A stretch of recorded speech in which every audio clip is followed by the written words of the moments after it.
Welcome to Minghui Radio's Falun Gong News, direct from China and around the world. Topics include news about the persecution of Falun Gong in China, local events, and special items of interest. Now for this week's stories.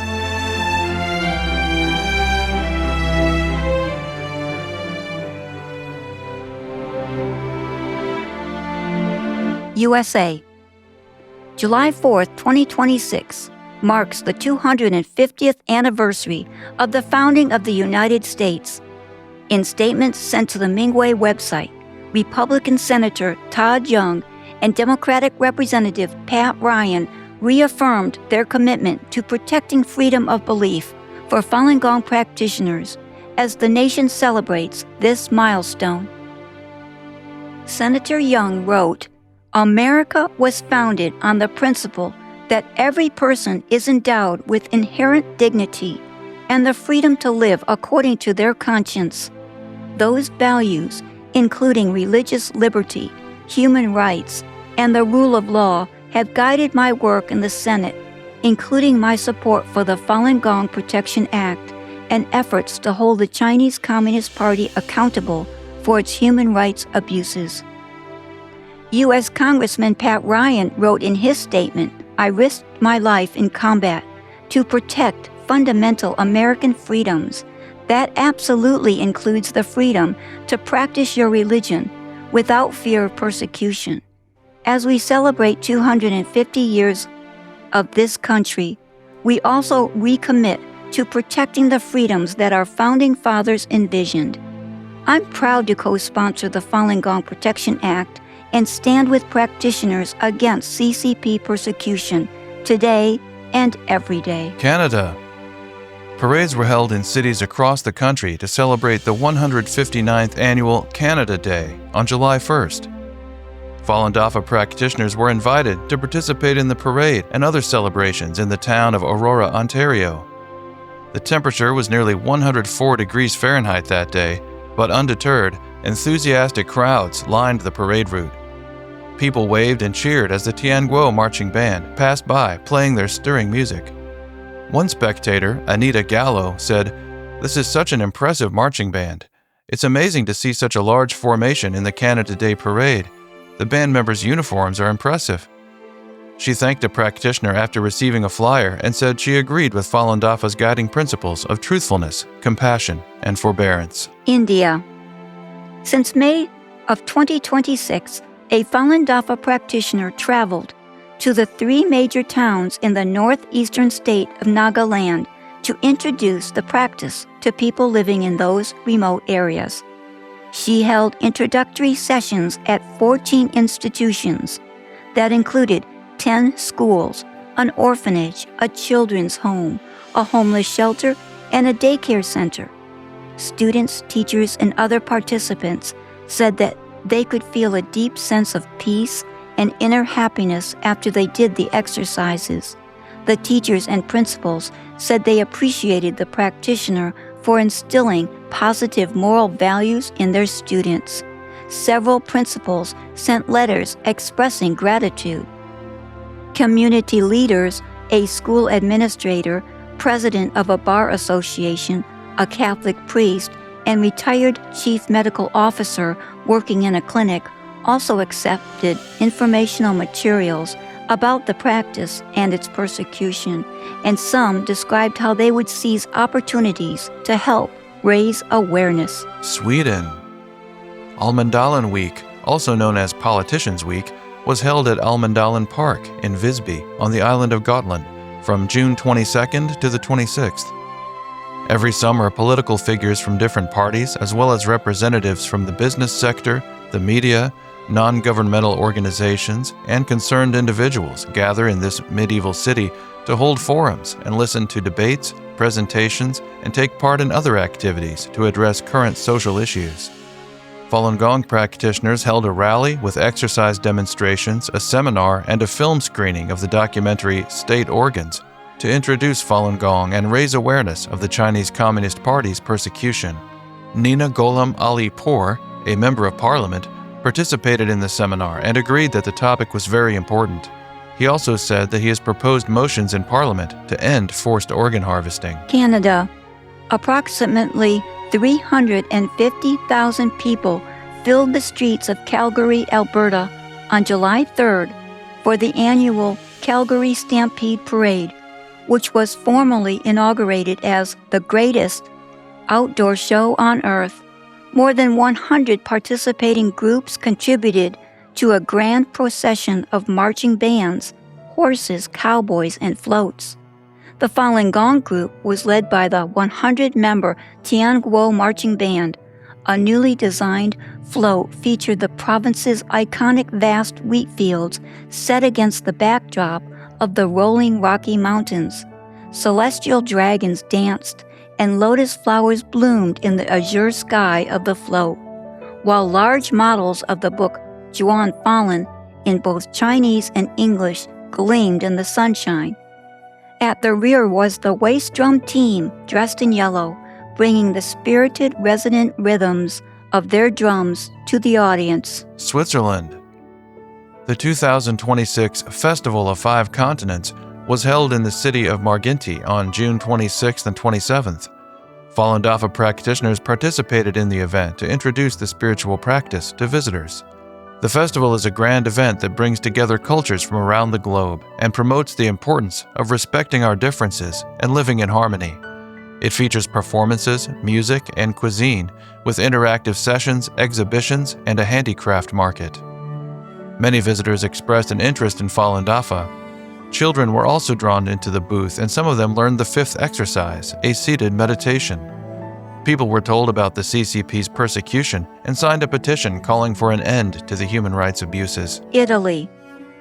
Falun Dafa practitioners held a rally in Piazza Vittorio, a district in Rome where many Chinese businesses are located, on June 27. Practitioners from several European countries gathered to tell people about the CCP's persecution and to call for an end to the egregious human rights abuses. Italian official Pietrangelo Massaro said at the rally, "Everyone needs to know how the Chinese Communist Party persecutes Falun Dafa and the physical and mental tortures that practitioners suffer." He added that everyone should do something to raise awareness of the issues.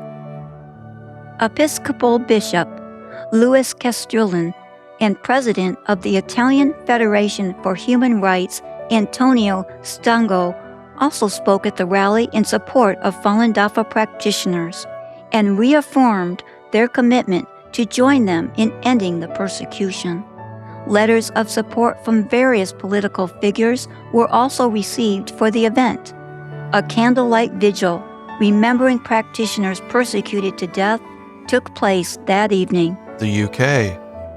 2 neighborhood forums on health and wellness were held in the Hackney district in London in June. Falun Dafa practitioners were invited to introduce the spiritual practice to attendees. A community forum took place in Shroederich Park on June 17th. It focused on supporting families with young children and those with special educational needs. Local residents tried the Falun Dafa exercises by following the practitioners' movements and said they felt refreshed afterward. On June 30th, practitioners were once again invited to participate in the Health Forum, organized by the London Fields community. The organizers scheduled a 45-minute session for residents to learn the exercises. Many participants asked for information about group exercises in their area. Community manager Sandra said, "Residents who participated gave excellent feedback. After trying it myself, I also felt that the Falun Dafa exercise session added a wonderful element to the day's activities."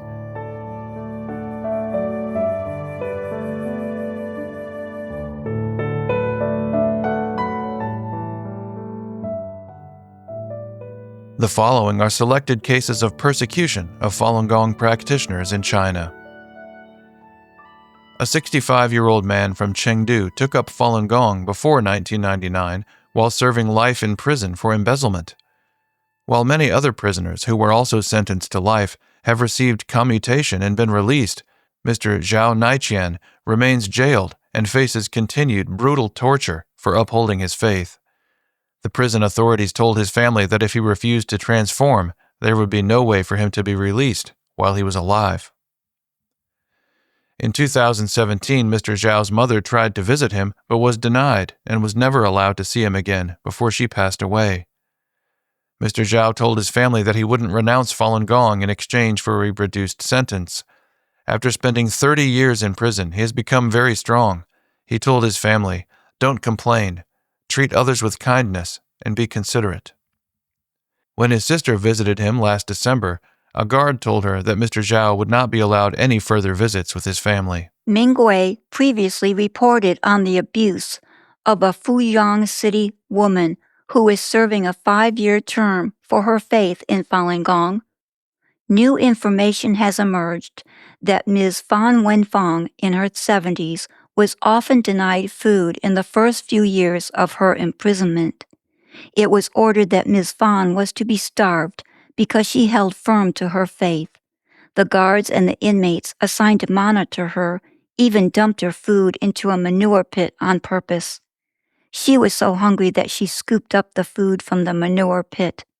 Ms. Fan was ordered to take unknown drugs, which she refused. After that, the guards mixed the drugs into her food. Prior to her latest persecution, Ms. Fan was also given 3 labor camp terms, totaling about 2 years, and jailed twice, for a total of 12 years. She barely survived the torture while in custody. She lost all of her teeth during her first prison term as a result of frequent force feeding. A man in Liaoning province was sentenced to 2.5 years in May for his faith in Falun Gong. Mr. Zhang Yagong was arrested for posting his calligraphy work on Kuaishou, a Chinese social media platform. He was later released on bail after posting a 2,000 yuan bond. The police submitted the case to the local procuratorate at an unknown time, and he was then indicted. Mr. Zhang appeared in court and was sentenced to prison with a 5,000 yuan fine. The court refused to provide a copy of the verdict to his family and urged them to talk to the court-appointed lawyer for further questions. When the family contacted the lawyer, he responded that the court was following the rule and that it was, quote, illegal for them to provide the verdict, adding that they would be held accountable if they did so. A 62-year-old woman in Harbin City was admitted to a women's prison in June to serve a 7-year term for her faith in Falun Gong. Ms. Lu Fujin was arrested at home by officers from the local police station. They confiscated 16,000 yuan of banknotes with Falun Gong messages printed on them and 200 self-adhesive stickers bearing messages about Falun Gong. Over 20 other local Falun Gong practitioners were also arrested on the same day. The police sweep was ordered by the Harbin City Political and Legal Affairs Committee, an extrajudicial agency given the power to oversee the persecution of Falun Gong. Ms. Lu was initially sentenced to 3 years, but the court increased her term to 7 years. Besides Ms. Lu, at least 2 other practitioners arrested in the same police sweep were also confirmed to have been sentenced for their faith, including Ms. Zhou Wanying to 7.5 years and Ms. Zhao Chuhua to 38 months.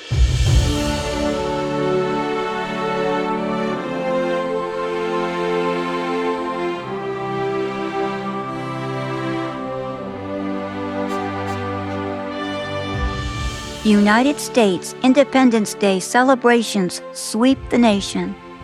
The July 4th holiday, also known as Independence Day, is a joyful occasion celebrated in communities large and small across the U.S. It commemorates the adoption of the Declaration of Independence in 1776.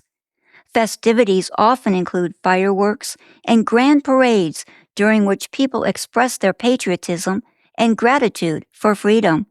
This year marked the 250th anniversary of the birth of the country, so the celebrations were especially jubilant. Falun Dafa practitioners across the country participated in the July 4th parades. They seized the opportunity to share their practice with parade spectators and give thanks for the liberty the country was founded on. Among the celebrations that took place in the state of California was the Huntington Beach 4th of July Parade. the largest Independence Day celebration west of the Mississippi River, with over 500,000 spectators. Led by the Tianguo Marching Band, the Falun Dafa Practitioners Group also featured a float decorated in the colors of the U.S. flag, red, white, and blue, and carried celestial maidens and practitioners demonstrating the Falun Dafa exercises. Tianguo Marching Band members, wearing the attire of Tang Dynasty warriors, played melodies that included The Stars and Stripes Forever, Sacred Song, and Triumphant Return. Parade spectator Mark Maxfield said, "The music is amazing and the band is well organized. Together with the float and celestial maidens, everything is wonderful." Washington, D.C. was affected by the extreme heat wave that swept the country's east coast, with the temperature reaching 102 degrees Fahrenheit. The Independence Day Parade, scheduled to begin at 10:30 a.m., was canceled at the last minute. The Tianguo Marching Band and Waist Drum Team, consisting of nearly 200 Falun Dafa practitioners, still performed near Capitol Hill, undaunted by heat. They were highly praised by tourists from all over the country. Ellen from Rochester, New York, kept clapping and cheering for the Tianguo Marching Band. She said, "I love their performances. They are very striking. They draw people's attention and look so joyful." Ellen added that as an American, the value she cherishes the most is that everyone can live in harmony.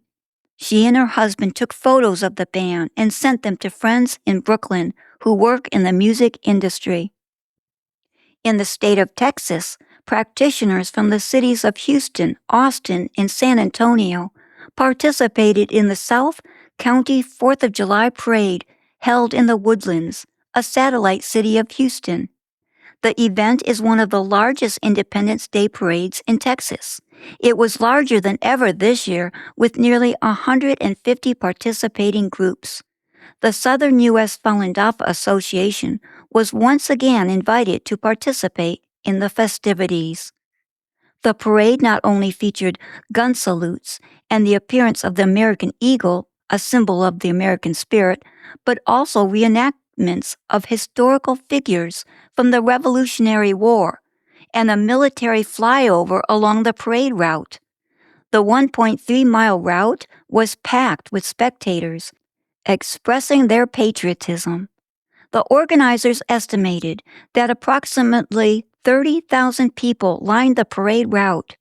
Falun Dafa practitioners carried American flags and two large banners with words "Falun Dafa in Texas" and "The world needs truthfulness, compassion, forbearance," which were followed by their float and waist drum team performers.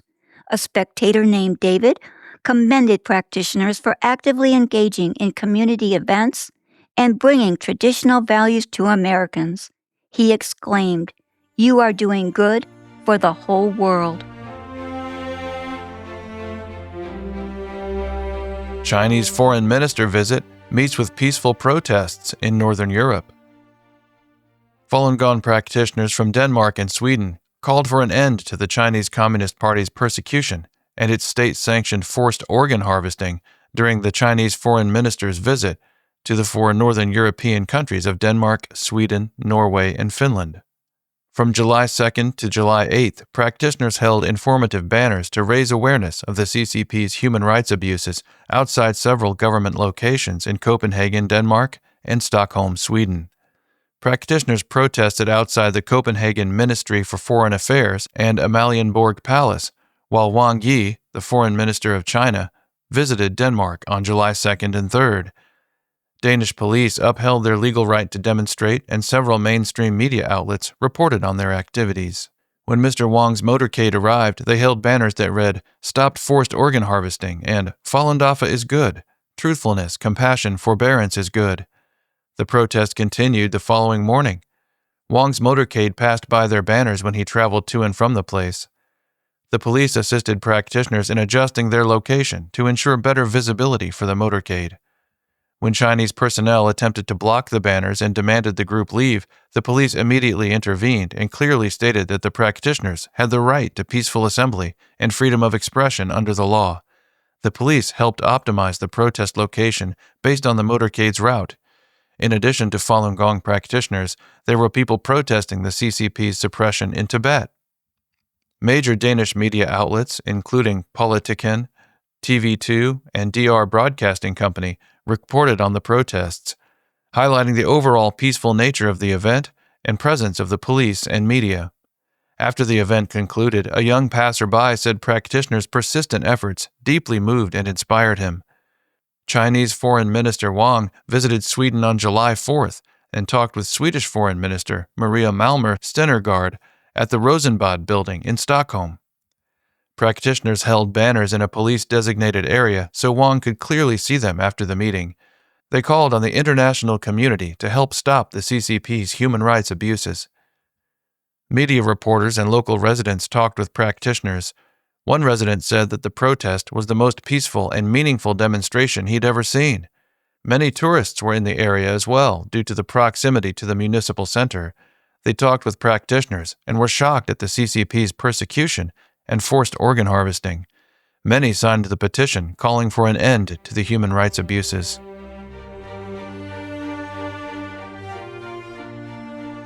Triumphant conclusion of Shenyang World Tour in Canada.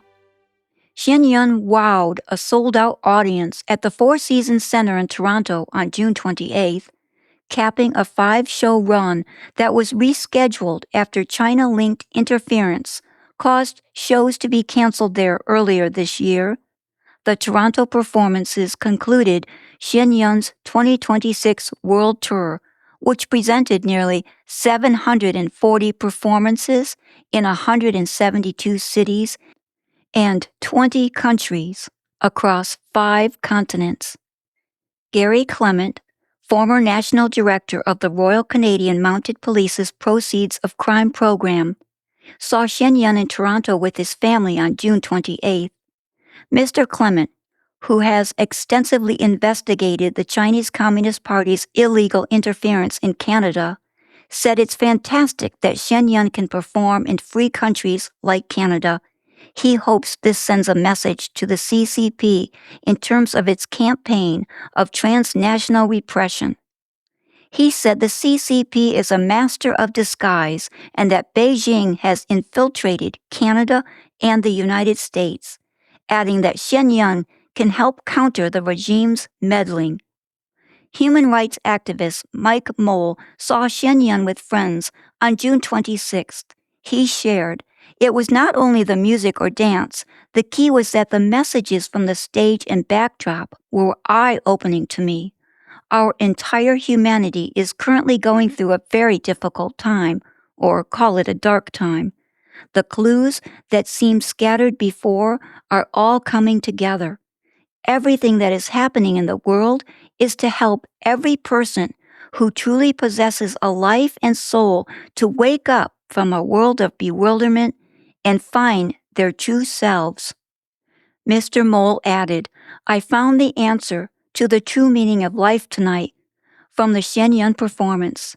This kind of experience cannot be described in words unless you experience it yourself. After you experience it, you would understand what I said. I firmly believe that every one of us awakened beings with a soul is stepping towards a beautiful place. Everything presented by Falun Dafa and Shenyang Performing Arts tells us the origin, path, and future of life. It is not a journey of individuals, but a shared journey of all of humanity." Professor Zhang, former dean of a renowned art research institute at a college in China, saw Shenyang on June 28th. She said, "From an artistic perspective, Shenyang is highly artistic, whether it is the dancing, colors, lighting, styling, etc. It gives people an artistic enjoyment visually, auditorially, and sensory-wise. It is absolutely a lavish feast." Ms. Zhang originally planned to see an April performance. The fact that it was among those canceled due to hoax bomb threats had a strong impact on her. She did not understand why an artistic performance could face such significant pressure. With these questions in mind, she started learning about Falun Gong and reading Falun Gong books. Professor Zhang believes that Shenyun helps Chinese people find what she describes as the roots and veins of Chinese culture. She added, "I believe that Shenyun is being helped by higher beings. They are radiating across the entire venue from a high place. I hope our lives also receive the help from higher beings," she said.